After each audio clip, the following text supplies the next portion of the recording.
오늘 하나님 말씀은 이사야 55장은 그 역사적 배경을 굳이 따지자 그러면 이스라엘 백성들이 바벨론 포로기를 끝내고 이제 하나님의 은혜를 다시 받아서 이스라엘 본토로 돌아올 수 있는 시점, 즉 고레스 왕이 페르시아 왕으로 등극을 하고 온 나라 백성들에게 포로로 잡혔던 백성들에게 각자 땅으로 돌아갈 수 있는 그런 특혜를 주는 그런 뭐라 그럴까요? 아주 대사면을 하는 그런 시기에 주어진 말씀이라고 볼 수가 있습니다. 이스라엘 백성들이 바벨론에 우리가 대충 보통 얘기할 때 약 70년 정도 포로 생활을 했다고 얘기를 하는데요.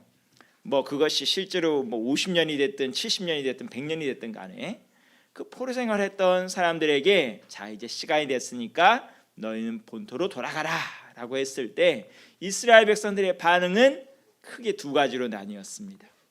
첫 번째 반응은 어떤 반응이냐? 돌아가기 싫다입니다.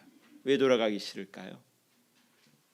여러분들이 어떤 가족이 한 외지로 떠나서 어느 곳으로 갔든 간에 그곳에서 한 70년 살았다고 생각해 보세요.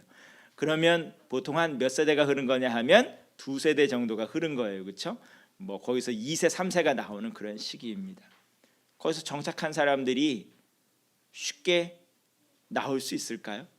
거기에서 뿌리를 내리고 사업도 하고 있고 가문을 일으키고 있고 먹고 살만해졌는데 굳이 이제 현대로 다시 비유하자 그러면 여기서 살던 사람이 해외로 교포로 나간 겁니다. 뭐 어디로 갔든 간에 미국으로 갔든 뭐 남미로 갔든 어디로 갔든 간에 그곳에서 터를 잡고 그곳에서 한 70년 정도 뿌리 내리고 잘 먹고 잘 살고 있는데 때로는 비록 포로로 잡혀갔어도 그곳에서 잘 나가는 사람들도 생겼는데 대표적인 예가 누구예요? 다니엘 같은 사람들.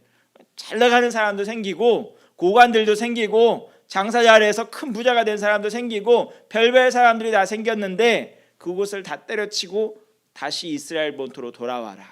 이스라엘 본토는 어떤데요? 잿더미가 돼 있거든요. 이미 다 파괴가 되고 예루살렘 성벽도 다 무너지고 성전도 없고 잿더미가 돼 있는 그곳에 돌아와라 그러는데 돌아올 사람들이 얼마나 있겠어요? 잘 나가면 잘 나갈수록 그곳에서 돌아올 만한 사람은 별로 없습니다. 실제로 역사적으로 볼 때에도 하나님께서 자, 돌아와라 선지자를 통해서 말씀하시고 돌아올 수 있는 기회를 주셨어도 안 돌아온 이스라엘 백성들이 훨씬 더 많습니다. 그런 사람들을 보러 뭐라 그래요? 흔히 말하는 디아스포라라 그러죠. 외국에 나와서 안 돌아오는 겁니다. 쫓겨나갔을 때 포로로 잡혀갔을 때는 어쩔 수 없다 치더라도 돌아올 수 있는 기회가 주어졌는데도 돌아오지 않는 겁니다. 그럼 그 사람들은 거기서 뭐 하는 걸까요? 그래서 계속 아까 말씀드렸듯이 잘 먹고 잘 살겠다는 거죠. 근데 문제는요, 그 잘 먹고 잘 사는 사람들이 정말 잘 먹고 잘 사느냐? 항상 갈급함이 생기는 거죠.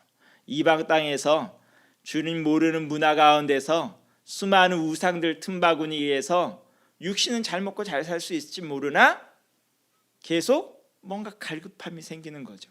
그 갈급함이 어디서 생기냐? 그 갈급함을 해결하려면 어떻게 해야 되냐? 어떻게 하면 될까요?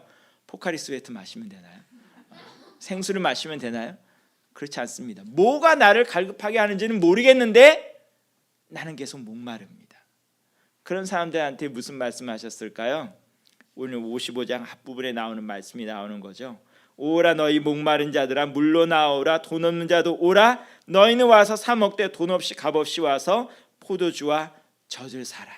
너희가 어찌하여 양식이 아닌 것을 위하여 은을 달아주며 배부르게 하지 못할 것을 위하여 수고하느냐라고 하면서 그 같은 데서 돌아오라고 할 때 돌아와라. 하나님께서 함께 해주셔야 복을 받고 하나님께서 함께 해주셔야 살 길이 열리고 하나님께서 함께 해주셔야 인생의 목마름이 해결되는 것이지 너희들이 거기서 버티고 있다고 해결될 수 있는 게 아니다 라는 말씀을 해주십니다. 그래서 밖에서 버티고 있는 자들에게는 목마름을 해결하라 하는 말씀을 하시고 또 두 번째 부류가 있습니다. 어떤 부류가 있느냐 하면 이스라엘 본토에서 버티고 있던 사람들도 있습니다. 이스라엘 이게 바벨론에 의해서 포로로 잡혀갔을 때 이스라엘이 다 무너지고 예루살렘이 소위 말해서 완전히 박살이 났을 때 그때 잡혀가지 않은 사람들도 있습니다. 잡혀가지 않은 사람들은 주로 어떤 사람들이냐? 어떤 사람들일 것 같아요? 잘 나가는 사람들일까요? 못 나가는 사람들일까요? 흔히 말해서 못 나가는 사람들. 바벨론 제국이 와서 이스라엘을 무너뜨리고 유다를 무너뜨릴 때 잡아간 사람들은 주로 어떤 사람들이냐?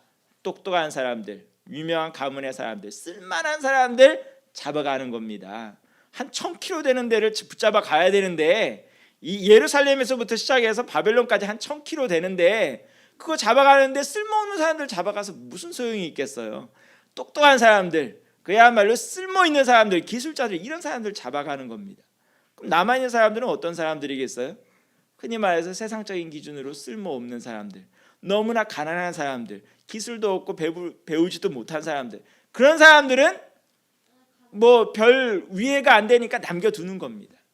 그 사람들이 거기 주저앉아서 잿더미 가운데서 한 70년 살면 어떤 결과가 생길까요? 어떤 결과가 생길 것 같아요? 미래에 대한 아무런 소망도 없고 계획도 없고 하나님이 우리를 버리셨다는 생각밖에 없습니다. 여러분들 가끔 가다가, 저도 실제로 경험해 보지는 못하고 TV 영상이라든가 사진이라든가 동영상을 통해서만 봤기 때문에 그걸 사실은 실제로 체험을 못하는데요, 우리 지구촌에도 보면 쓰레기 더미에서 살아가는 사람들도 아직도 많이 있습니다. 아프리카를 비롯해서 소위 말해서 빈민 국가들 중에는 수많은 사람들이 말 그대로 쓰레기 더미에서 사는 사람들이 있습니다. 그런 사람들이 거기서 수십 년간 살아가면 그 사람들 마음속에 희망이 꽃피고 그야말로 사랑이 꽃피고 그럴까요? 주위 환경 영향을 많이 받을 수밖에 없습니다. 보이는 게 쓰레기 더미인데 마음도 쓰레기 더미가 돼가는 겁니다. 그런 가운데 소위 말해 절망하고 낭망해 있고 하나님께서 우리를 버리셨다고 생각하는 사람들에게는 어떤 메시지가 주어지냐? 어떤 메시지가 주어질까요? 6절 말씀을 보면 너희는 여호와를 만날 만한 때에 찾으라, 가까이 계실 때에 그를 부르라 라고 하면서 7절 말씀 보면 그가 너희를 너그럽게 용서하시리라. 너희 생각에는 아무런 희망이 없는 것 같고 끝난 것 같고 하나님께서 너희를 버린 것 같지만 하나님은 아직도 너희 가까이 계시고, 가까이 계시다는 말이죠. 그러니까 지금 부르시지라고 말씀하시고 내가 너희를 용서하겠다고 말씀하시고 품어주겠다고 말씀하고 있습니다. 어떻게 보면 완전히 다른 두 그룹에게 하나님께서는 사실은 한 가지 목표를 가지고 말씀하고 계시는 겁니다. 한 가지 목표가 뭘까요? 따라해 볼까요? 하나님께 나아오라. 잘 먹고 잘 사는 사람이든 잘 나가는 사람이든 아니면 절망 가운데 사는 사람이든 문제 해결은 다 뭐다? 주님 앞에 나오는 것. 왜 주님 앞에 나와야 될까요? 9절 말씀을 보면 이런 말씀이 있습니다. 우리 다 같이 한번 볼까요? 다 같이 한번 읽어보겠습니다. 저와 여러분이 함께 읽어보겠습니다. 이는 하늘이 땅에서 높음같이 내 길은 너희의 길보다 높으며 내 생각은 너희의 생각보다 높음이니라. 아멘. 내가 너희에 대해서 품는 뭐가 다르다? 생각이 완전히 다르다. 잘 먹고 잘 사는 사람이든 잘 나가는 사람이든 아니면 이 땅에서 못 먹고 그야말로 밑바닥에서 아무런 소망도 없이 사는 사람이든 주님께 나아오면 완전히 다른 생각, 완전히 다른 계획 가운데 들어갈 수 있다고 얘기합니다. 흔히 말하듯이 개천에서 용나는 얘기하는데요, 개천에서 용나는 것 우리 힘으로 되지 않습니다. 요즘 사회에서 젊은이들이 희망이 없다고 하는데 개천에서 용이 더 이상 안 나온다고 하는데 하나님께는 새 길이 있습니다. 새로운 생각이 있고 새로운 계획이 있고 새로운 소망과 능력이 있습니다.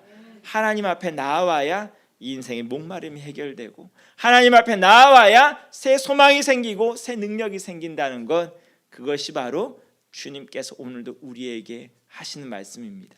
이 말씀 가운데 해당 안 되는 사람이 있어요, 없어요? 없어요. 다 해당이 되는 거죠. 이 땅에 있는 모든 사람들 주님 없이 살 수 있는 사람이 한 사람은 있을까요? 한 사람도 없습니다. 모두가 주님이 있어야 살 수가 있습니다. 이 사순절 기간은 그래서 따라해 볼까요? 주님께 돌아가는 기간. 우리가 다른 때에는 아무렇게나 살아도 된다는 소리가 아니라 이 사순절 기간 동안에 혹시라도 주님 앞에서 떠나서 주님 없이 살겠다고 발버둥 치던 심령들이 있다면 이 시간도 주님 앞에 마음과 정성을 모으고 나오는 시간이 바로 이 사순절 기간입니다. 그런 의미에서 오늘 말씀은 찬송가 한 곡을 부르며 맺어보도록 하겠습니다. 우리 주님, 이 시간도 주님 앞에 돌아갑니다. 우리를 받아주시옵소서 하는 마음 가지고 불러보겠습니다. 찬송가 280장입니다. 오늘 찬송가에 나온 얘기처럼 손 들고 불러볼까요? 천부여 천부여 의지 없어서 손 들고 옵니다. 주 나를 외면하시면 나 어디 가리까. 내 죄를 씻기 위하여 피 흘려 주시니 곧 회개하는 마음으로 주 앞에 옵니다. 전부터 계신 주께서